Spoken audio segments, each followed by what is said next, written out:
PB Papsi terus mematangkan persiapan 20 lifternya baik di single event maupun multi event di sepanjang tahun 2025.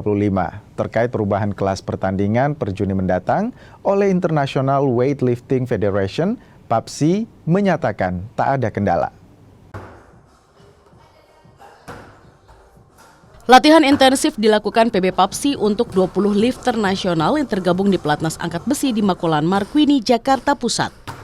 Hal ini dilakukan jelang agenda internasional dan SEA Games Thailand di penghujung tahun 2025.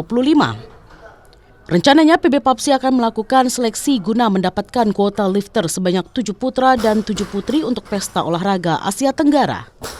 Pada pekan awal September, Papsi akan melakukan seleksi nasional sebelum final entry by name SEA Games pada pekan ke-3 September.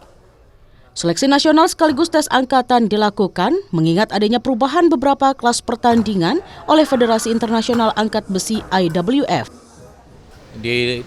Dulu ada kelas 45, sekarang 45, 59, 55, 59. Sekarang dia berubah jadi kelas 48, 53, 58, 63 dan seterusnya.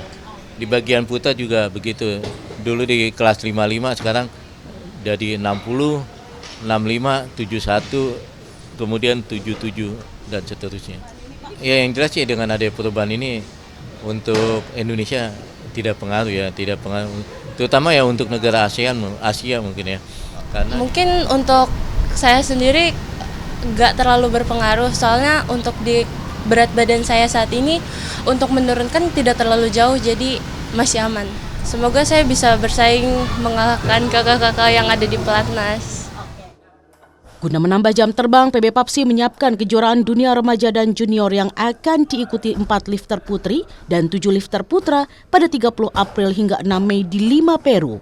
Sementara 4 lifter putra dan 6 lifter putri akan turun di kejuaraan Asia Senior pada 9 sampai 15 Mei di Tiongkok, guna pemanasan dan evaluasi jelang agenda internasional selanjutnya.